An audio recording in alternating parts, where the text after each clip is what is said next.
All right, what is up, everybody? We are back with another edition of Everyday Hoops. Hope you guys are having a good one. Today, going to be recapping Team USA's big win over Brazil today. They advanced to the semifinals in the 2024 Olympics. Going to recap that game, talk all about it here in today's video. Thank you guys for the views on the videos and the shorts recently. I really appreciate it. If you do like the content around here, consider subscribing, turn on notifications, do all stuff like that. I'd really appreciate it. It really helps out a lot. Join the membership. If you want to learn more about the membership, there's a video on my channel explaining all of it. You can go back and watch that. Click to my Twitter, TikTok, stuff like that in the description down below. And yeah, don't waste any more of your time. Let's get right into it. So Team USA played their first game of the knockout stages, playing against Brazil today, and up cruising to a 122-87 win. Taking care of business. In the first half, they outscored the Brazil 63-36 in the first half, and that's really all you need to know. Team USA absolutely dominating this game. Look at that single play performances. It was a Devin Booker. Devin Booker was the guy today. You've seen, I feel like throughout these matchups, every game feels like there's been a different player that has gone off. First game it was Kevin Durant coming back. Next game it was Bam. Last game it was Anthony Edwards. Today I felt like it was Devin Booker taking that role of being the guy that really step up. Finished with 18 points, led the team scoring. Shot 6 for 9, 5 for 7 from 3. Had a 4-point play, 3 rebounds, and 3 assists as well. And there's been a couple videos talking about Team USA where I've said I was more of a favor of putting Anthony Edwards in the starting lineup and keeping Devin Booker as a 6-man. But the more and more I watch this team play, the more and more I kind of love having Devin Booker in that starting lineup, because Devin Booker has been the guy that's been able to sacrifice and fit in so nice.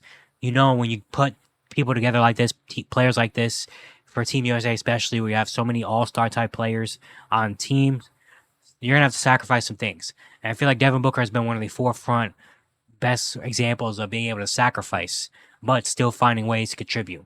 On the Suns, obviously, he's the number one option. He's a franchise player. He's going to have the ball in his hands all the time, scoring from all different areas, playmaking duties, all that stuff. But on Team USA, he recognizes, all right, I know what my role is here, and what my role is going to be space the floor, be a shot maker next to all these guys when I get the chance, lock in defensively, and then be like a secondary, maybe tertiary ball handler. And he's been doing that at an excellent rate. And this game was really the kind of breakout game for him to show how good he really, really is. I mean, I love the energy he came out with to start this game. In the first quarter, the pace that he played with, the shots he was hitting, just everything was nice and led him to a big win. So Devin Booker was the guy in this game.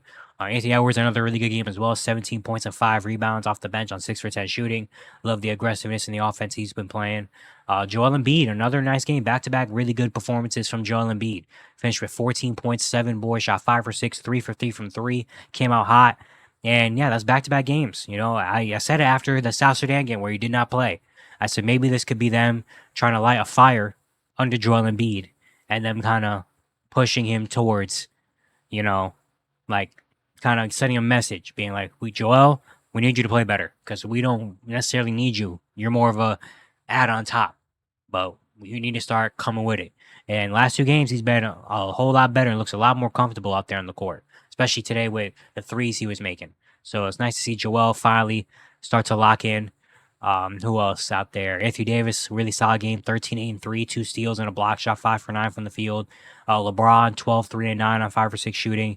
Being more of a facilitator and point guard, which he has been the last couple of games. The exhibition games really where he's been his best, where he had to really step up and lock in. But these games, he hasn't really had to be at his best in terms of scoring-wise, because everybody else is really locked in. He's just been picking apart defenses, and he did it again today. And that was LeBron. Kevin Durant, 11, 4, and 3 in this game. He also surpassed Lisa Leslie. He's now the all-time leader in Team USA basketball history in scoring. So shout out to Kevin Durant with some more accolades. And then some other guys. Jrue Holiday returned today after missing last game against Puerto Rico. 9 points, 3 assists, 2 blocks, doing Jrue Holiday things. Bam Adebayo, 9 and 7 off the bench. He was solid. 7 for Steph. Only shot 2 for 3. 0 for 1 from the field. He took the least amount of shots besides Tyrese Halliburton, who didn't really play. Only played the fourth quarter. But Steph only took 3 shots in this game. And it looks like Steph has not been shooting the ball well. Maybe, I don't want to say it's confidence thing. I don't want to say he's lost confidence in himself because he's Steph Curry. But maybe it's much more of a, kind of realizing I'm not really hitting my shots right now. So you know what? Instead of taking this shot, why not pass it to Devin Booker, who's been hot? Or why not be more of a decoy and do other things to get other people involved. But I do expect Steph maybe next game to pop off. I can feel it. I can feel there's a game coming where Stephen Curry comes out and has a big one. You know, 5 and 3 for Jason Tatum. Derek White, 5, 4, and 4, doing Derek White things. He also had 2 blocks all of the court. And Tyrese Halliburton played 8 minutes, had 2 points and an assist. But yeah, Team USA absolutely dominated this game. Won all the battles. Shot 57% from the field, 48% from three, 89% from the free throw line. Won the rebounding battle, 46-34. Won the assist battle, 31-24. Won the turnover battle, forced 15 turnovers. Just everything you really wanted them to do. Just took care of Brazil, which no disrespect to Brazil, but they just don't have nearly enough talent that Team USA has. And this should have been kind of like another dominant performance, which it was. And now they're going to move on to the Final Four. They're going to be taking on Serbia again with Nikola Jokic, who had a big overtime win against Australia today, which that was a really good game that I watched. And we'll see what happens in that game. They dominated Serbia. That was their first game they played coming to Paris. So hopefully they have some more of that. We'll see. I'll watch some other games as well. Germany and Greece. I didn't really get to fully watch. I will see some highlights here and there. But I ultimately do believe it's going to be the U.S. and Germany in the finals because Germany has a really good team. Them playing really good basketball. And then France and Canada was really good. Canada gets upset by France. A very, very interesting game. I thought Canada was going to be a team that played the U.S. in the final, but Canada gets upset by France. Shout out to Victor Wembanyama, Evan Fournier, Isaiah Cordonier. That was a really good game as well. But now we are finally down to the Final Four in the Olympics. Down to the Final Four. Very, very excited to see. Their next game is on Thursday. We're U.S. versus Serbia. Very interested to see that game and to see if Team USA can advance one more step towards the gold.